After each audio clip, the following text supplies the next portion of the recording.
Hello, Corey. Thanks for joining. Thank you. So in one of the previous updates, you talked about the souls from around the cosmos being brought here from around the galaxy. Do you think that is the same thing as the starseed phenomenon? When you're talking about the souls being brought here from that they couldn't make it on their planet? Yes. Yeah, the star seed is kind of a bucket for all sorts of things. ET groups that came here on purpose to incarnate and try to help us, but also just a bunch of real confused souls are star seeds too that were dumped here because they were interfering with the progress of another. See, one of the things that I guess you can do if you're an advanced species, but not completely ethical, is that if you have a certain percentage of your people that are looking like they're moving in the right direction, and there's a group that's holding you back, they have the technology to harvest their souls, take them to another planetary sphere, release them there. And because of the electromagnetics of the planet, it's kind of like a hard drive. And those souls are electromagnetic, and they are then planted onto this hard drive or this planetary sphere, and they get stuck in that incarnation cycle. And that's happened on this planet so many times that we have so many different groups that were having their own I guess problems or issues in the ascension process, and they may have been holding back other planets, or they may have been people that were too liberal, artsy, and weren't locking into the timeline of that planet where they were wanting to evolve. So there are a lot of the civilizations that can travel the stars also have the ability to easily bind a soul to a magnetic field and harvest it, and then take it and, install it somewhere else.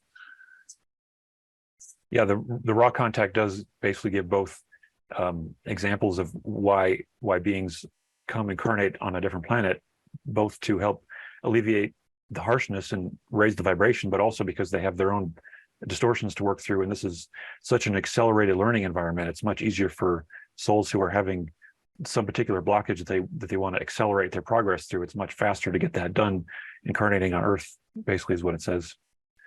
Yeah.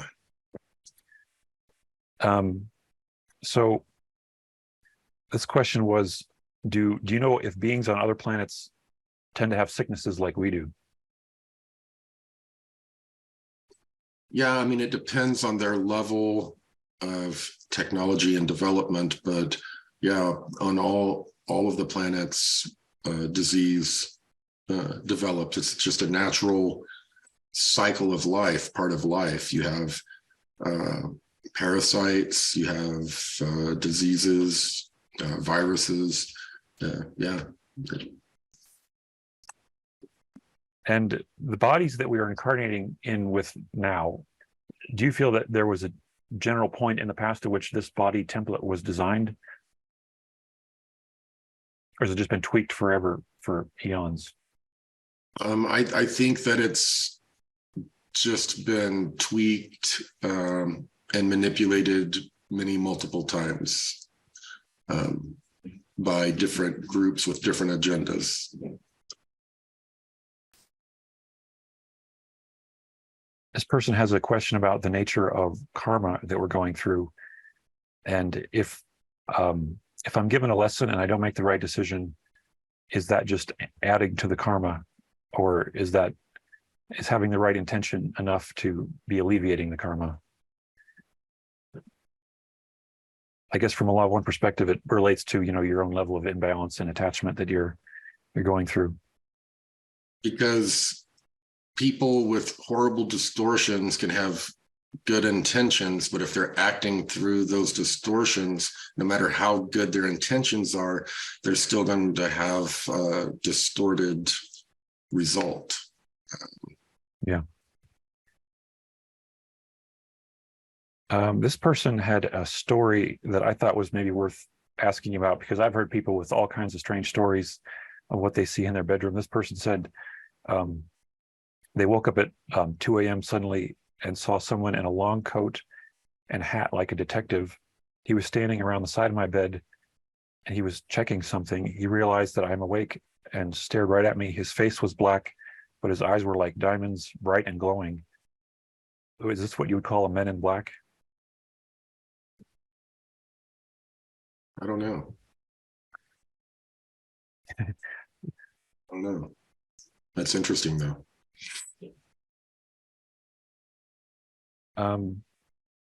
This person's asking about the giant spheres.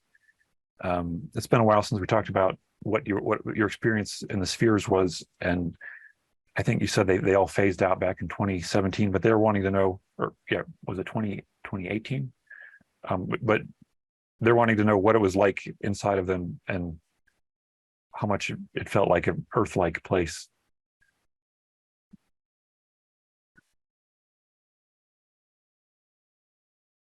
I don't quite know how to answer that. I mean, it felt like a physical location, but it felt maybe like a holodeck, I guess, maybe. Like it was like a hologram created for the purpose of having that meeting. Well, it's what we would consider like a hologram was like just how it manifests. It was just manifesting as it was needed for us. If we hadn't have been there, there wouldn't have been a room or anything. They're energetic. They don't need anything. So things were just, I don't know how to describe it. The environment was manifesting basically to the needs of their guest. I guess I could say. Yeah, I want to share with people that Corey does not see these questions ahead of time, so this is always fun for everyone to see what your reaction is to some of these. This person asked a question about the relationship essentially between reptilians and the Cabal, and they use the term Kazarian Jew, and I know there's a lot of different names being used for the Cabal. I know. And I assume there's many different groups and no label really summarizes. But do you feel like these Cabal groups are basically all receiving orders from negative entities like that, non-human entities? Yeah, it's more complicated in that different groups have different connections. But I mean, as I've stated, some of these people that practice the old religion, along with dark magics, because there are some that practice the old religion that do other types of religious beliefs, but the ones that do practice the darker stuff like human sacrifice and all of that, they do ceremonies to where one caste of reptilians will manifest in front of them, so there is definitely a connection. But they also have connections to some of these other ET groups that work with, the reptilians, this Orion group, of the tall grays. They have connections with them as well.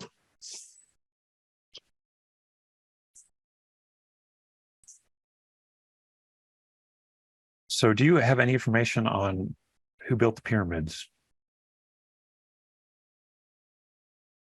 I don't have exact, but I think that the pre-Adamites were involved. But I don't know for sure. But I think that the pre-Adamites were involved with setting up that culture, and they were very big into building buildings that were also technology. That's what the pre-Adamites did extensively down in Antarctica. So that's my opinion.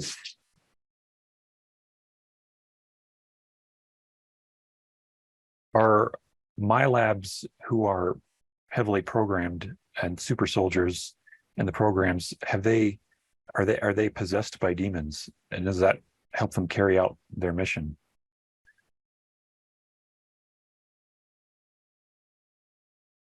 That's, I don't know if they have, yeah, they have attachments of different types, not all demons, but there are these weird energetic attachments that are kind of like bugs that feed off of negativity and fear and pain. And these guys go through that stuff quite a bit. And these guys will have a bunch of these little energetic bugs feeding off of them and agitating them. And it acts like a parasite, like a physical parasite. It causes them to be more fearful and more angry and reactionary because it's feeding off of all of that. But they're not real complex thinking from what we can tell. It seems like they're just stimulating an environment and getting a response, which is energy that they can feed off of. Who knows if they even know that we're alive, or how they see us. They might just see our soul bodies and just like a bug being attracted to light. I don't know, or the electromagnetic fields of our body. But there are all different types of attachments, and people that are involved in stressful types of situations to where they have, they're experiencing fear on a regular basis, they're going to attract these attachments. But in the programs where people are being programmed for some particular use, do you think there's actually some awareness of the people doing the programming of individuals that they're doing some kind of ritual to infest them with these attachments? That kind of stuff usually happens with the dark fleet type people. I don't remember that kind of stuff being done with my labs. A lot of the fake LARPer people have come out telling stories where they were kind of crossbreeding some of that stuff. It's all kind of taken on a life of its own. The whole super soldier, my lab thing. You now have thousands and thousands of people that, are thinking that they were a part of it. So, you get it. The devil's in the details when it comes to this stuff. A lot of details from LARPer groups or people that are creating stuff for attention. They'll come up with something that's really cool sci-fi concept, and then other LARPers take it and they use it, and it gets all mixed in, with all of, like, the med bed thing is taken on a life of its own. And it all came from this one person that said they were a super soldier that looks like they couldn't swat a fly. And, so yeah, a lot of the information is pretty compromised when it comes to the SSP. That's why I had to take some drastic measures to protect my story, because it was completely diluted and turned into some really weird stuff. Yeah, it's gone in every direction. Mm-hmm. So this question, do you feel that there are links between has the cabal used pharmaceutical drugs like psychiatric medications? Do you feel that they were intentionally engineering any of the pharmaceuticals that are out there to dumb us down or make us passive or anything like that? I mean, they use stuff like fluoride and that type of thing on a mass level. But no, I mean, the pharmaceutical stuff, it's just all a big financial scam, where they create a situation where a lot of people have anxiety, and then they give them medicine for anxiety and make money off of it. And they'll have maybe a shot that goes out. I have to be careful how I phrase things. And it causes people, and thousands of people take this shot, and it causes them to have heart problems or another problem. And then, they come in, create a medication for that problem, make money. So, yeah, I mean, it has nothing to do with healing people or making them feel better. It's all about, creating a need for their product. Completely separate subject here. uh, when you were on the research vessel, did you see any gardening going on? Were people growing their own food? Not growing their own food, but they had like botanical kind of areas for research. The food was mostly delivered. Um, when we would go to certain bases or rendezvous with supply ships. And then they also had the food printers that created food from a base material. It molecularly reconfigured it into different foods. It's different than the Star Trek kind of replicator. I think at one point you said it was like hemp. Yeah, it's that's one of the things, but yeah, it's like a paste, sort of.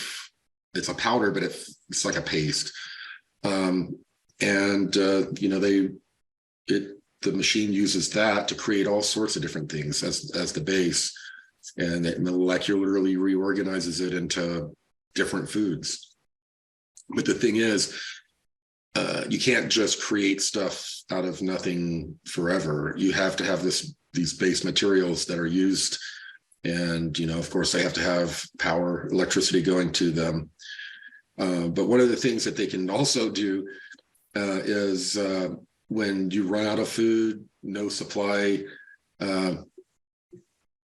vessels anywhere anytime soon, it starts recycling the human waste and molecularly reorganizing that into food, and they can even put the dead body of a crew member in these things, and it will break down and molecularly create them, into a pie or whatever, that you're eating, which is pretty macabre. But there are some horror stories to where these printers kind of earned a little bit of a bad name.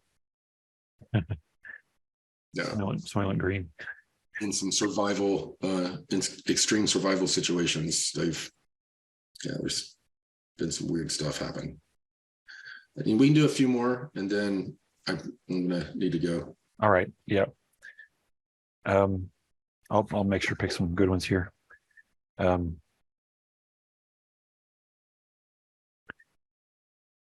So do you feel that the kind of family reunion that we're looking for with the positive ET groups, this is an event that will happen after hundreds of years, when we're finally kind of united as a planet? Once we're united together, then we unite with the other off-world groups? Yeah, then we're more able to unite with them and become a part of it's not something that happens soon. We, even after the solar event and the collapse of all of this civilization, the crazy civilization, there's still trauma and all sorts of other things that humanity has to overcome, and it takes hundreds of years for us to find, now that we're not being manipulated and controlled and all of these things, to get to a point to where we're a healthy species again and can integrate into the cosmic civilizations.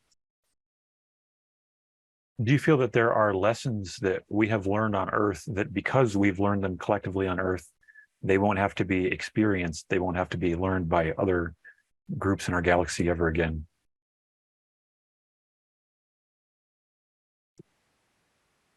No, I think there's always a churning of lessons and learning, and civilizations go, even the advanced ones, they go through their periods of great advancement and wonder and growth to the other side. And it seems like the whole cosmos kind of goes through this cycle of needing to learn again and re-experience things again. Mm-hmm. Maybe the learning gets faster after time. I'm sure it does, but there there are always new and transplanted souls. If you have new souls coming to this planet, we collectively have learned certain lessons, but there are new souls here, and we're gonna see people we're like, why are we doing the same thing over and over? Well, there's new souls coming here that don't understand this planet and how it works, and so they've got to make their mistakes. I had some, what's that? Maybe one more. One more? All right, I'll pick a good one here. Well, this is something I've always wondered about, your thoughts on Bill Tompkins. There was one interview, Bill Tompkins showed a photo, and he was told, or he believed that this was a photo of reptilian, this is a quote, he said, reptilian tankers dropping gases over people. And this wasn't like they were like chemtrails. This seemed to be lower to the ground, and this is what he believed, at least. I don't know if he had this based on other intel, but do you feel that there are reptilian ships that are dropping gases on people? I know that they have dropped stuff on civilization throughout time, to cause disease or to make people weaker health-wise. And a lot of them have been seen flying over lakes, pulling in thousands of gallons of water, tons of water too. So I don't know exactly what was going on in the Tompkins photo. All right. Yeah, maybe another time we'll go back into some of his testimony, because he had so many interesting snippets we haven't asked you about yet. But yeah, we could wrap it up. Okay. And we've got more questions that I'll hold on to these and keep asking them as time permits in future sessions. And you guys can keep submitting them at ascensionworks.tv/questions. That's where we can chat about them collectively too. I think that's usually a good place to get on the forums there and get engaged more with the community, because really we all have a little bit pieces of the puzzle that we can share. And so I'm encouraging people to keep on using that site. It's free, ascensionworks.tv, if you haven't joined yet. Yeah, it's a lot of fun right now. Thank you guys for posting on there. Yeah, we're having a good time on the site, and more and more people are joining, and we're talking with some interesting people about ways of broadening our audience, to more of the paranormal community as well. And there is room for a lot of exciting growth. And I tell you, I appreciate all your hard work, Mike, because some of the people that have been coming and viewing the site for business reasons have been very impressed. A lot of people have tried to do what you've done, and they've had varying degrees of success and failure, but what you've done here is impressive. So I appreciate your hard work. Thanks. Yep. Thank you guys for joining us. All right, we'll see you soon.